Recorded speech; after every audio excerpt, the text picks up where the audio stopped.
Oi pessoal, bom, agora toda semana eu vou estar aqui fazendo um vídeo falando do que aconteceu na semana, debatendo outros temas importantes e interessantes. Se inscrevam no meu canal, deem like nesse vídeo e ativem o sininho para vocês receberem as notificações quando eu tiver um vídeo novo. E o tema de hoje eu quero falar do coronavírus, doenças e política. On Sunday, 97 people in China died from the coronavirus. That's the highest number in a single day since this crisis began. Quais são as ligações de tudo isso? Na verdade, tá todo mundo falando do coronavírus e esse tema ele tem repercussões imensas que vão muito além da questão de saúde, das vidas perdidas, do risco de vida, mas tem relação com desenvolvimento econômico, com perda financeira, com questões políticas fundamentais da existência do Estado, de tipos de governo, de guerras. Então é um tema bastante rico. Eu quero conversar aqui com vocês, explorar esse assunto. Nós estamos assistindo o que está acontecendo com o coronavírus e o primeiro ponto é palavras que são usadas o tempo inteiro como epidemia, pandemia. E o que é uma epidemia? Quando você tem mais de 300 casos para cada 100 mil habitantes, a Organização Mundial de Saúde considera aquilo uma epidemia se for no mesmo local. E uma pandemia seriam várias epidemias, ou seja, aquela epidemia saiu daquele único local e tomou proporções muito maiores. Às vezes nós temos surtos de doenças que podem ou não virar epidemias ou pandemias. Só para vocês terem uma ideia de quanto isso é importante e grave nos dias de hoje, né? Nesse momento, nessa era de globalização, mobilidade das pessoas, eu vou falar disso daqui a pouco. Nos últimos 3 anos, o Centro para Controle e Prevenção de Doenças, que é uma organização americana muito importante que trata desse assunto, monitorou mais de 300 surtos em 160 países e acompanhou 37 patogênicos perigosos só em 2016. Para vocês terem uma ideia, 15% das mortes na população mundial vieram de doenças infecciosas. Então, esse assunto está cada dia mais sério, mais importante, mas ele não é uma novidade. E eu quero falar agora para vocês um pouco da história dessas doenças, dessas pandemias e epidemias, como elas assolaram o mundo e que impacto que elas tiveram nos países. Então, isso não é uma novidade do mundo de hoje, muito ao contrário. Ao longo da humanidade, nós sofremos demais com esse problema. A primeira delas aqui, talvez, para trazer é a varíola. E a Organização Mundial da Saúde declarou que nós havíamos erradicado a varíola em 1980. E assim, essa pandemia ou epidemia existe mais de 1000 anos. Tem vestígios que até a múmia Ramsés V tinha traços de varíola. E o Tucídides, que escreveu A Guerra do Peloponeso, também conta sobre uma praga que existiu em Atenas e essa praga estava ligada com a varíola. Uma outra doença que teve um impacto enorme na humanidade foi a peste. E aí nós tivemos 3 grandes momentos ou 3 grandes pandemias de peste na história da humanidade. A primeira delas foi a peste de Justiniano. Isso aconteceu no século VI. Estima-se que de 25 a 50 milhões de pessoas morreram causadas pela peste bubônica. Isso aconteceu no Império Bizantino. A segunda grande peste, talvez você já tenha ouvido falar e é mais conhecida, foi a peste negra. E aí, assim, estamos falando no século XIV de mais de 50 milhões de pessoas que morreram e durou 400 anos essa peste. A Europa perdeu quase que 60% da sua população e precisou de mais 200 anos para voltar à mesma população que ela tinha antes do que aconteceu. A terceira manifestação dessa epidemia foi na China em 1890. E ela começou na China, foi se espalhando, chegou na Índia, atingiu principalmente os países ali do sul asiático. Só na Índia morreram mais de 12 milhões de pessoas, então mais milhões de pessoas que foram afetadas. Aquela área da Ásia Central, Mongólia, todos os quistões, né, Uzbequistão, Tajiquistão, Quirguistão, são os países da Ásia Central, sempre foram propagadores da peste. As condições climáticas, os animais, enfim, os ratos, então a peste sempre teve ali um espaço para crescer e se espalhar para o resto do mundo. Uma outra doença muito conhecida e que tem um efeito gigantesco, principalmente nos países tropicais, é a malária. E aí, junto com a malária, que são essas doenças transmitidas por insetos, nós temos outras, a dengue também. São doenças que elas estão localizadas na faixa tropical e elas têm um impacto geopolítico. Por exemplo, quando a gente fala de desenvolvimento econômico, somente os países tropicais não são ainda desenvolvidos, ou seja, não existem países no mundo desenvolvidos que sejam tropicais. Parte da explicação do porquê ser tropical afeta o seu desenvolvimento tem a ver com doenças, essas doenças transmitidas por insetos que destroem a economia, destroem a população. A dengue nós conhecemos bem, é um dos problemas aqui do Brasil, transmitida pelo mosquito Aedes aegypti. Só para vocês terem uma ideia, em 2019 foram mais de 1,5 milhão de pessoas contaminadas. Tivemos 780 mortes. Então, esse problema continua assolando o Brasil. Quem esqueceu do Zika vírus? Também é mais um exemplo de doença infecciosa, contagiosa, que afeta um país tropical. Afetou a gente aqui num evento de grande porte. O mundo inteiro ficou preocupado em vir para o Brasil e assim por diante. A malária, outra dessas doenças infecciosas transmitidas por insetos, contamina 216 milhões de pessoas só em 2016 e mata mais de 700 mil pessoas. Só que ela está concentrada numa única região, porque ela não é transmitida entre humanos, então ela é transmitida só pelo inseto, e isso está concentrado nas regiões que o inseto consegue sobreviver, que 90% desses casos acontecem na África. Outra doença muito conhecida e que às vezes a gente não dá devida importância é a gripe. E nós temos várias variações de gripes ao longo da história, e algumas delas muito destrutivas. Primeira, ou talvez uma das mais conhecidas, é a gripe espanhola, que matou de 20 a 50 milhões de pessoas em 1918. E isso aconteceu durante a Primeira Guerra Mundial. Os números são assustadores, né? Estima-se que de 3 a 6% da população do mundo morreu com essa gripe. Nós também tivemos a gripe suína de 2019, mais recente, e aí morreram mais de 500 mil pessoas, 575 mil pessoas. Ela se iniciou com porcos no México. Tivemos gripe aviária da China em 2013 e temos a gripe convencional, sazonal, que as pessoas não dão importância, mas morre de 200 a 500 mil pessoas no mundo por causa da gripe convencional. E aí nós temos as doenças respiratórias infecciosas, que são de origem zoonótica. O que significa isso? Transmitida do contato de animais com seres humanos. E aí a primeira delas, assim, recente, né, foi o SARS, em 2003. E aí o SARS ele matou 8 mil pessoas, com uma taxa de mortalidade de 10%. Isso é um ponto interessante. Nós temos que fazer uma distinção entre número de pessoas infectadas e número de pessoas que morrem. Então, você pode ter muita gente infectada pela doença, mas ela não é tão fatal. E quanto maior for o índice da taxa de mortalidade, quer dizer que mais gente proporcionalmente está morrendo daqueles infectados. Então, ela é uma doença mais mortífera. Se a gente olha para o MERS, que é uma doença que veio dos camelos, em 2012, nós tivemos 2.500 pessoas confirmadas com o vírus, mas a taxa de mortalidade da MERS é altíssima.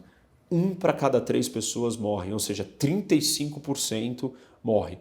A outra variação mais recente do que nós estamos assistindo é o coronavírus.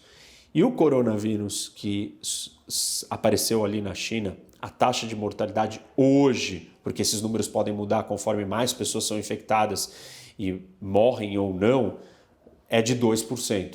Então, se nós estamos falando que os números hoje na China são de 31 mil pessoas infectadas, nós temos 638 mortos. E só 2 desses mortos aconteceram fora da China, em Hong Kong e nas Filipinas. A doença, o coronavírus, já chegou em 25 países além dos que estão ali infectados dentro da China. É uma doença respiratória, viral, De novo, de origem zoonótica. A doença veio do contato com os animais. E aí as pessoas estão impressionadas, maravilhadas com a velocidade que a China construiu um hospital em 10 dias. Eu diria, do ponto da efetividade de lidar com o problema, a China devia ter então conseguido ou tentado fechar todos os mercados que vendem e que têm animais selvagens em 10 dias. Porque é dali que isso está vindo. Foi exatamente de um mercado desse que surgiu as primeiras pessoas infectadas com o coronavírus. Essa prática cultural, esse ambiente insalubre, essa convivência com animais selvagens, faz o ser humano muito frágil. Essas últimas grandes epidemias, grandes no sentido com taxas de mortalidade muito alta, como SARS, MERS e coronavírus, são fruto desse contato com esses animais. Muitas vezes são morcegos ou outros animais que carregam o vírus. Apesar da taxa de mortalidade do corona não ser tão alta quanto do SARS e do MERS, o que nós estamos assistindo são doenças novas, respiratórias, de origem zoonótica, que tem ligação com esses mercados e com essa convivência com esses animais selvagens. Então isso é muito perigoso, né? Porque estamos assistindo o nascimento de grandes epidemias que têm um potencial muito destrutivo e que elas surgem de um lugar. Então a ênfase não tem que ser em construir hospital, tem que ser em fechar esses mercados de animais selvagens, onde as pessoas ficam ali convivendo. Bom, falando sobre isso, vamos falar então dos fatores. Quais são os fatores que favorecem essas doenças prosperarem ou se proliferarem? E o primeiro é espaço, né? Pandemias e epidemias, elas não ocorrem se não tiver uma população densa. Precisa ter muita gente, ou muita gente pelaquele local para você ir transmitindo e mais pessoas sendo infectadas ou contaminadas. A mesma coisa acontece com a mobilidade.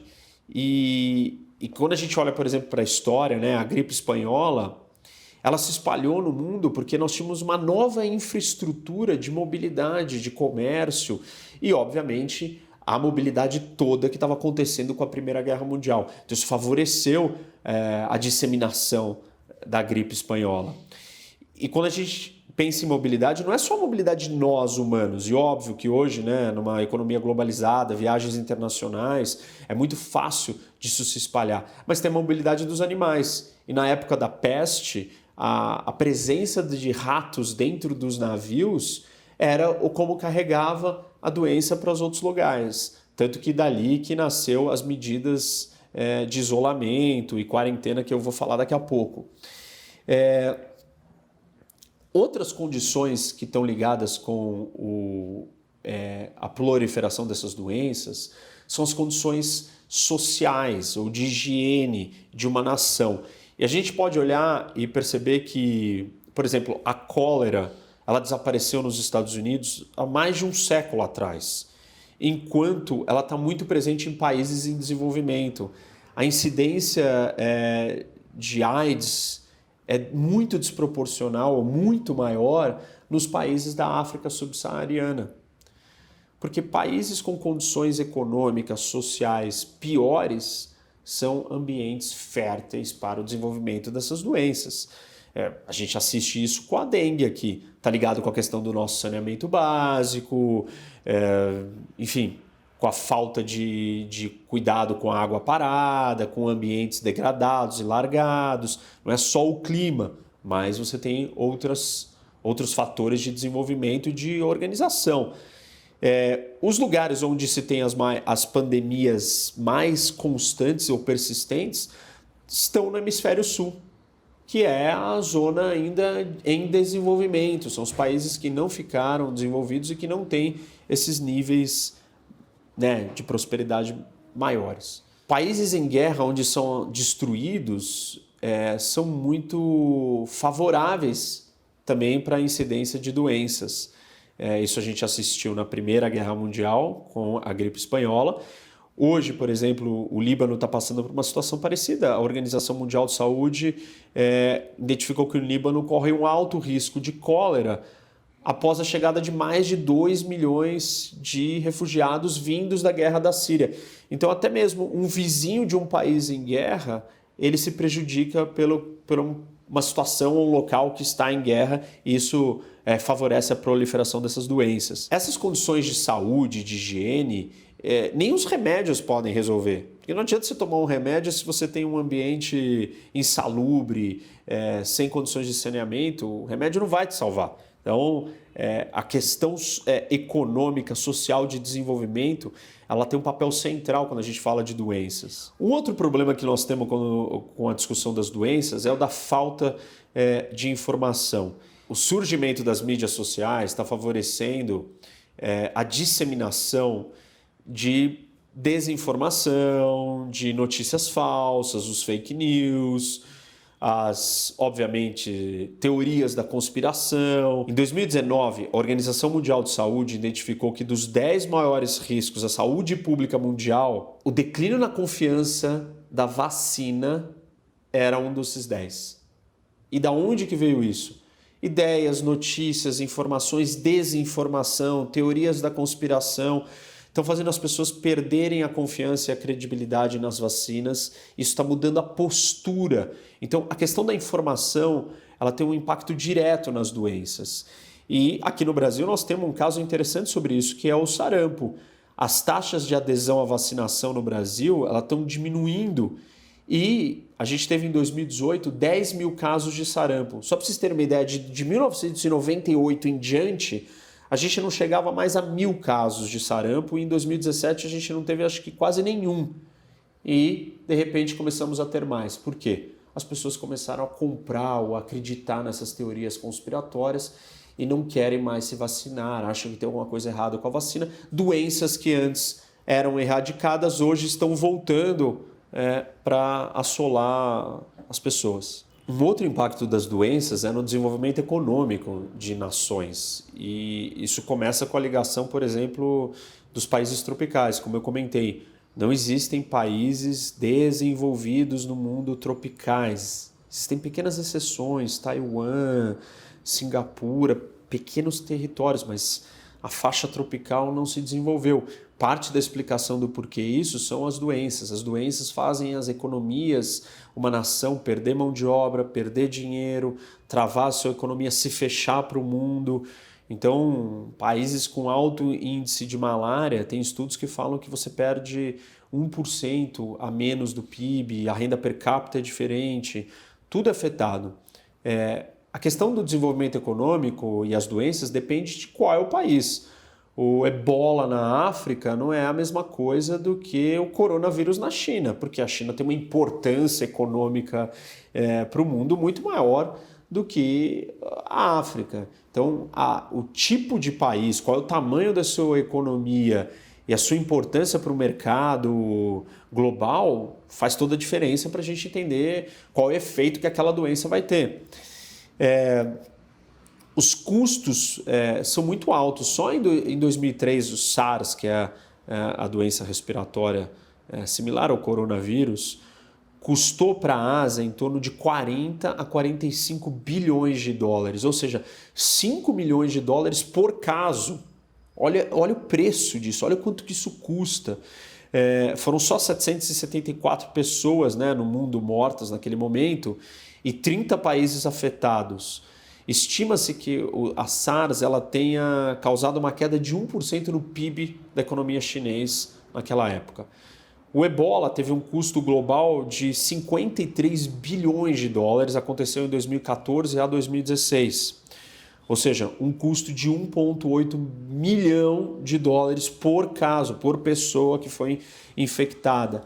A África, estima-se que ela tenha perdido 12 bilhões de dólares, ou perca 12 bilhões de dólares com a malária, que é uma doença infecciosa recorrente no continente. Tem um outro uso ou uma outra relação interessante com as doenças, que é a relação militar. E a primeira história, o exemplo do papel militar ou de conquista que as doenças tiveram, quem retrata isso muito bem é o Jared Diamond, no seu livro Armas, Germes e Aço, que é uma das grandes leituras, uma leitura básica e fundamental sobre geopolítica. Então, recomendo, é um dos livros mais vendidos, ganhou vários prêmios E ali ele conta como que grande parte das mortes dos índios do nosso continente americano ocorreram pelas doenças trazidas pelos europeus, pelos colonizadores. Então, de uma forma indireta, as doenças serviram como uma arma para aniquilar a população local. E vice-versa, porque os colonizadores também pegaram outras doenças e morreram, mas não transmitiram, não levaram ela adiante porque não eram transmitidas de pessoa para pessoa. As doenças podem ser usadas como uma arma proposital, e isso são as armas biológicas. Armas biológicas são princípios de doenças que são colocadas dentro de armas. E aí estamos falando de varíola, antrax, sarampo, ebola, até a peste pode ser trazida e transformada numa arma. Para vocês lembrarem, o antrax, que é uma dessas armas biológicas, foi usado depois do ataque terrorista de 11 de setembro. Então, depois das torres e dos aviões, a gente teve o antrax. 5 pessoas morreram por causa das cartas que tinham antrax dentro, aquele pó, e as pessoas foram contaminadas e acabaram falecendo. Nos Estados Unidos foram 22 pessoas contaminadas naquela época. Hoje, a questão das armas biológicas são um problema e os Estados Unidos, por exemplo, abandonou o seu programa ofensivo de guerra biológica em 1969 e em 1970 ele destruiu o seu arsenal. Mas países como o Iraque, União Soviética e depois a Rússia mantiveram esses estoques e a gente não tem certeza se eles existem ou não, enfim. Uma das preocupações, uma vez que você pode transformar isso em arma, é o bioterrorismo, ou seja, usar essas armas biológicas para o terrorismo. E temos vários exemplos ao longo da história disso. Um deles interessante ocorreu em 1984, no Oregon, nos Estados Unidos, e teve uma intoxicação alimentar que contaminou mais de 750 pessoas. E naquele momento ninguém deu bola, não deram atenção, e mais tarde vieram a descobrir que isso tinha sido proposital. Um culto religioso tinha contaminado as saladas com salmonela, uma bactéria, e as pessoas todas morreram numa tentativa de chamar atenção. No Japão também armas biológicas já foram usadas, tinha um culto suicida que usou antrax no metrô, então outros exemplos aí. E por fim, a parte talvez mais interessante, a gente relacionar tudo isso com a política propriamente. Eu já falei de economia, já falei de desenvolvimento, falei de geopolítica, mas tem uma ligação muito forte das doenças com a política e a política de Estado, de governo, a razão, da organização coletiva social. O primeiro ponto de ligação entre as doenças, epidemias e pandemias com a política é na construção e na formação do Estado moderno. Quando você se depara com grandes epidemias, você não tinha como lidar com essas doenças se você não tivesse uma autoridade central capaz de coordenar iniciativas, colocar disciplina, ordem, enfim, tentar organizar uma escala massiva de um problema infeccioso que estava matando as pessoas. Então, o Estado moderno ele se vale muito dessas situações, dessas doenças, para a sua consolidação e para a sua construção.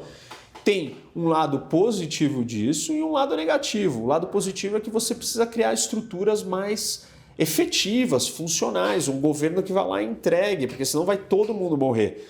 O lado negativo é a extensão do poder do Estado de exercer controle sobre as pessoas, sobre as liberdades dos outros, dominação e o seu braço forte e dominador do Estado.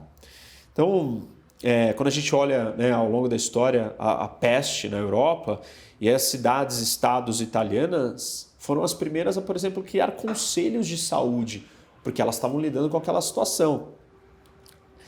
E aí dá para a gente fazer uma distinção entre uma ordem construída, porque o Estado tem que trazer uma ordem. Qual é a ordem? Está todo mundo morrendo, precisa acabar, erradicar com essa doença, precisa conter o avanço da doença. Então, nesse momento, você tem uma diferença entre uma ordem imposta e uma ordem construída. É necessário que exista a ordem, senão todos vão morrer, só que ela não pode ser imposta de cima para baixo. A ordem construída, todos vão participando e entendendo, e tudo isso toda essa organização, ela está sendo colocada dentro de regras democráticas, de regras estabelecidas, concordadas, debatidas publicamente, onde todos têm a sua opinião, onde os representantes criam as leis para lidar com aquelas situações. Então, é diferente a gente falar de uma ordem qualquer, que de cima para baixo dita como as coisas vão ser, e uma ordem construída, mais natural, orgânica, que respeita as vontades, as opiniões de todos.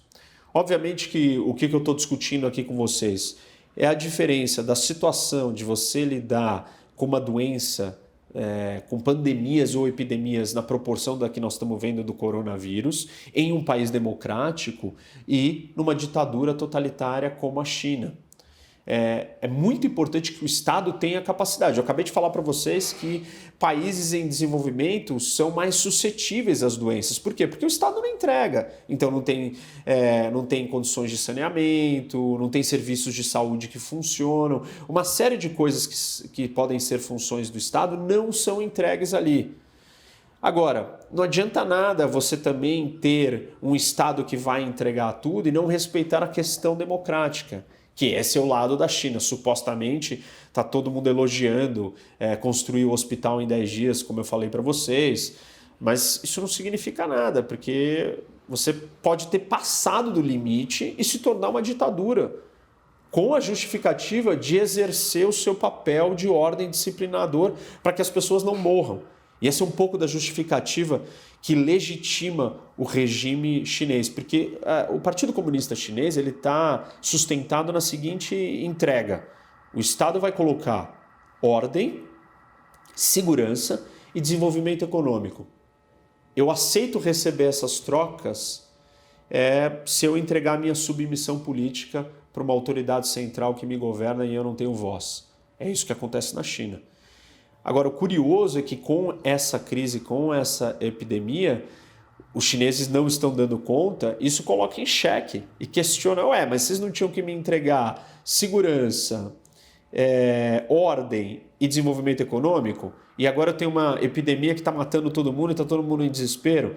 Então, a legitimidade do governo chinês está sendo abalada com essas epidemias. Nós temos que ter uma clareza porque essas medidas, elas servem, ou essas situações, esses contextos como de uma pandemia ou de uma epidemia, elas servem de sustentação para justificar ações de maior controle e domínio dos governos sobre a vida das pessoas.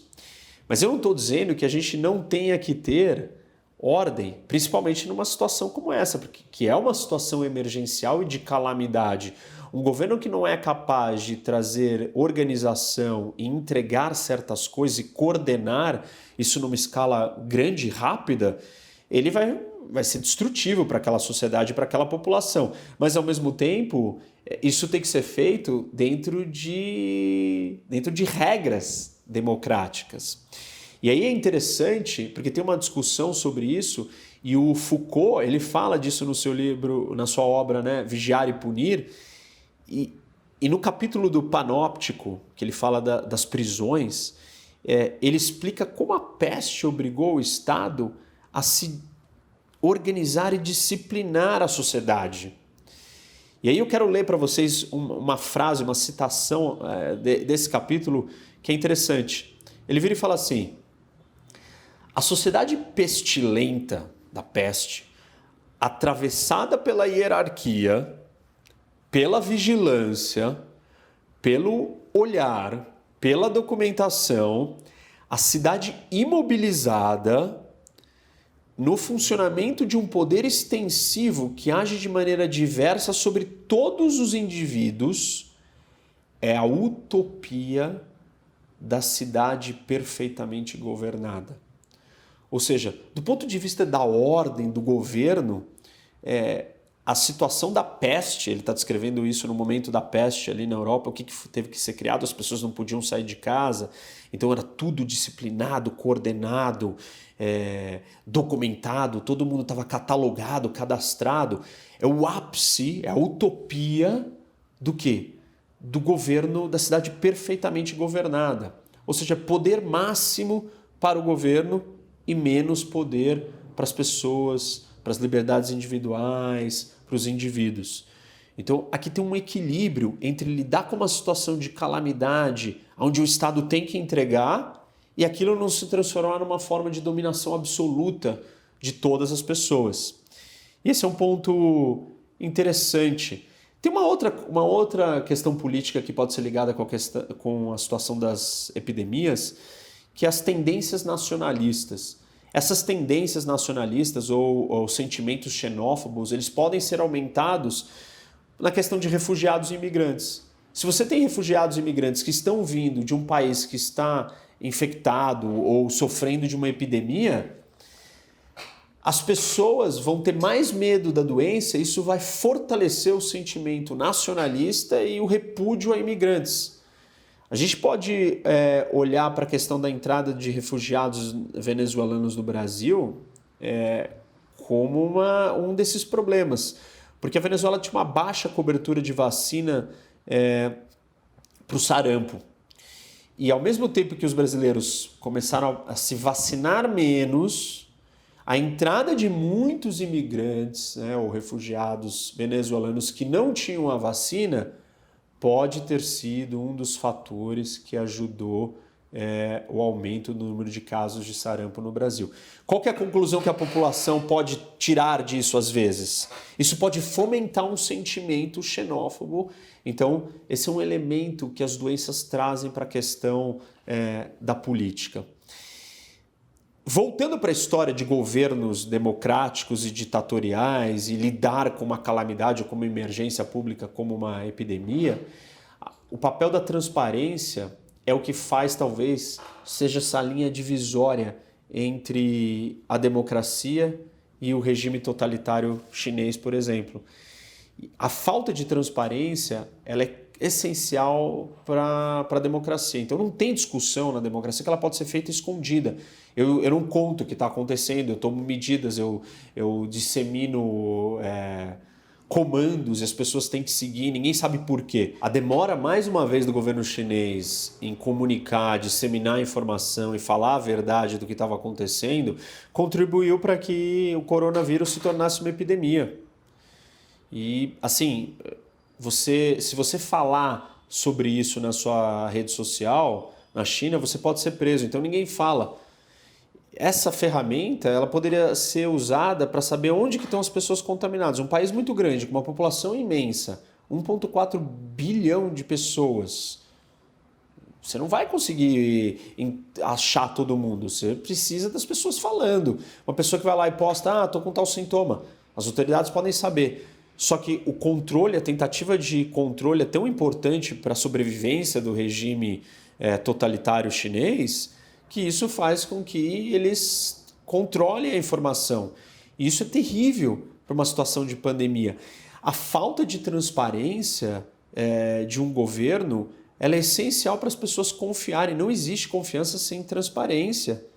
E quando se tratando de saúde pública, de uma epidemia ou de uma pandemia, confiança é fundamental para você lidar com aquilo. Se você não confia, e você não confia porque nada é transparente, não existe transparência, as autoridades não vão ser efetivas em qualquer coisa que elas tentarem fazer, porque a velocidade com que isso acontece e as pessoas não envolvidas no problema não vão poder ajudar. E ao contrário, não vão poder saber do que está acontecendo e se precaver, inclusive. Então, a maneira com que os chineses lidam com isso não é incrível ou bonita, ao contrário, é extremamente problemática e parte da situação vem daí. De novo, isso não quer dizer que você tem que ter um Estado ineficiente. Nessa hora de uma emergência, o Estado precisa conseguir agir, mas ele tem que agir dentro das regras democráticas, de transparência, de informação, de verdade, de discussão, respeitando as liberdades individuais dentro do que é necessário e assim por diante. Um outro assunto que tem tudo a ver com a discussão política da relação das epidemias é do tratamento. E aí, se a gente comparar o governo chinês, um regime totalitário, com um regime democrático, como conduzir o tratamento? E aí eu vou focar numa parte específica do tratamento que são as famosas quarentenas. Ao longo da história, principalmente na época da peste, na peste negra, muitos acreditam que uma das medidas mais efetivas ali para controlar a expansão da doença foram as quarentenas. Então, as cidades, você chegava de navio e os navios ficavam atracados ali e as pessoas em quarentenas para não contaminar. Então isso foi adotado e foi daí que surgiu a ideia da quarentena. Naquela época você tinha basicamente duas grandes medidas. A quarentena, que aí eram os navios parados, as pessoas dentro não podiam sair, até destruição de certas mercadorias e assim por diante. E a segunda era o cordon sanitaire, que é um cordão sanitário que foi criado no leste europeu, junto com as linhas de defesa e de fronteira militarizadas para defender o Império Austro-Húngaro do Império Otomano.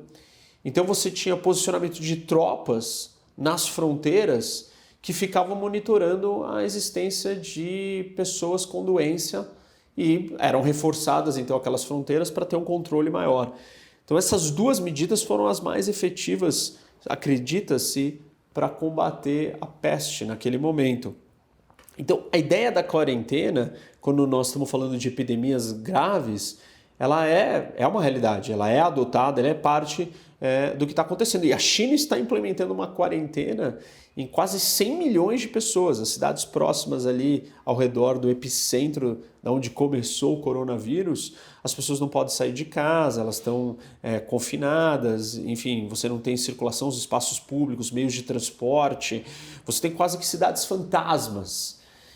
E essa é uma medida que ela vai de encontro com a ideia de liberdades individuais, direitos individuais, como que o Estado vira e proíbe as pessoas de saírem e tal, e quando que isso pode acontecer, em que situações, em que momento isso seria permitido sem você se tornar um Estado totalitário como a China faz. E aí, uma maneira de analisar isso são através de critérios que a gente pode dizer que são critérios para justificar uma ação de quarentena. Se o Estado ou o governo respeitar esses quatro critérios diante de uma ameaça grave com um impacto mortal, como é o das epidemias, aí sim, aí então estaria justificado. Antes de eu falar sobre esses critérios ou princípios a serem respeitados que justificariam a ação de você isolar e colocar as pessoas sem suas liberdades individuais, nós temos que fazer uma distinção entre isolamento e quarentena. Isolamento é você pegar aquelas pessoas que estão infectadas e separar ela das outras. Nesse caso, nós estamos falando de, por exemplo, lepra ou algumas doenças específicas que elas são isoladas. A quarentena, você não coloca somente as pessoas que estão infectadas ou com os sintomas da doença. Você pega toda a população e coloca ela nesse estado de controle, de perda de liberdades e de contenção e fixa, sem poder fazer uma série de coisas. Os critérios que podem justificar isso estão fundamentados em certos princípios. E aí quais são os princípios? O primeiro deles é o princípio do dano. E aí o filósofo inglês, um dos maiores filósofos do liberalismo clássico, o John Stuart Mill, ele já escreveu sobre isso. Quando que um Estado pode ter o direito de restringir a liberdade das pessoas? E ele fala do princípio do dano. Ou seja, se a minha ação ela for causar danos para os outros, perigos para os outros, então o Estado tem uma justificativa, tem uma autorização para ir lá e conter ou impedir que a pessoa faça o que ela quer.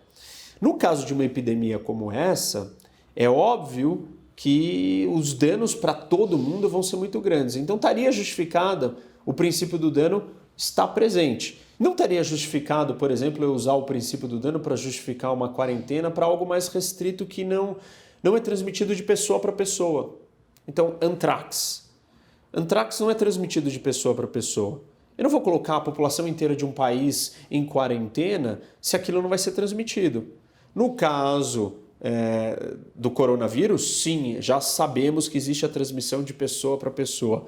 Então, o princípio do dano pode ser trazido para justificar a ação de você isolar ou trancar as pessoas ou impedir que elas se movimentem pelo país. O segundo princípio é o da proporcionalidade. E aí você tem que usar as medidas menos restritivas possíveis para atingir aquele objetivo de conter o avanço da doença. Então, nós estamos falando de um caso gravíssimo onde as pessoas já estão preocupadas com o avanço da doença e elas estão tentando limitar o seu contato com outros. Se esse for a situação, então está justificado. É proporcional você usar isso. O que você não pode é começar a punir as pessoas imediatamente com penas severas só porque elas não estão respeitando aquelas regras de isolamento. Então, o princípio da proporcionalidade, ele vai dizer, você tem que ser proporcional às punições para aqueles que não vão aceitar a quarentena. O segundo princípio é o da proporcionalidade. Isso significa que o governo ou as autoridades têm que usar os meios menos restritos possíveis para alcançar aquele objetivo final de conter o avanço da saúde. E o governo não pode colocar medidas de punição muito severas antes de implementar uma quarentena voluntária. Então a primeira opção ou o primeiro caminho é o governo dizer, olha, nós sugerimos que vocês fiquem em quarentena. Então, ele voluntariamente convoca e pede para a população ficar em quarentena, explicando o que está acontecendo. Aí sim, depois disso, se as pessoas continuarem não seguindo e a doença continuar se espalhando, então ele segue para as medidas punitivas, ou seja, eu vou prender quem não obedecer a essas regras, essas leis e assim por diante. O terceiro princípio é o da reciprocidade. E aí, o governo não pode impedir que você saia de casa para ir no supermercado sem te oferecer meios de você adquirir comida. Afinal de contas, se ele está impondo uma quarentena, ele tem que ser recíproco. Ele está pedindo que você abdique da sua liberdade, dos seus meios de sobrevivência, inclusive para você adquirir comida. Então ele tem que te oferecer maneiras para que você cumpra a quarentena e sobreviva. Então o governo tem que ter uma estrutura logística colocada para te dar o que é necessário para você sobreviver na quarentena. Reciprocidade, né? Eu não posso pedir para você ficar trancado em casa se eu não vou te oferecer os meios para você sobreviver dentro de casa. E por fim, o último é o princípio da transparência.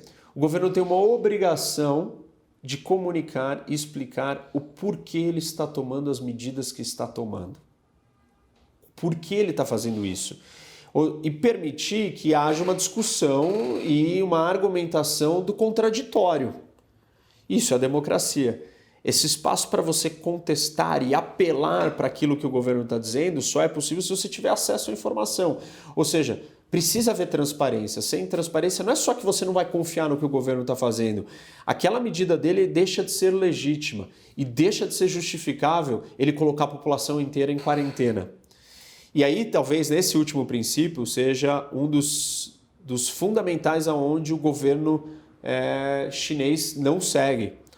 E se você não cumprir pelo menos esses 4 princípios, não dá para justificar uma tomada de decisão de colocar as pessoas confinadas do ponto de vista democrático. Claro, se você é uma ditadura, você faz o que você quer e os outros acatam e aceitam. Só que o que nós estamos buscando refletir aqui é como que nós construímos uma sociedade que tem uma estrutura organizada, capaz de lidar com um problema gigante como uma epidemia, onde todo mundo pode morrer, ainda assim respeitando regras de liberdades individuais sem atropelar todo mundo. O que a China faz, ela atropela todo mundo e ela não está nem aí. Agora, um país democrático ele teria que seguir esses 4 princípios e aí sim, então, estaria justificado o uso e a imposição de uma quarentena. Você vai me dizer, mas a quarentena é efetiva, Reni? Muita gente discute isso, quarentena em massa, se ela é efetiva. Mas dado o caso que nós estamos lidando com um problema, com um impacto monstruoso, mesmo que o efeito da quarentena seja pequeno, vale a pena usar aquilo, porque a não quarentena pode ajudar a acelerar um risco que ele é altamente destrutivo. Enfim, essas são algumas das considerações políticas dessa história toda.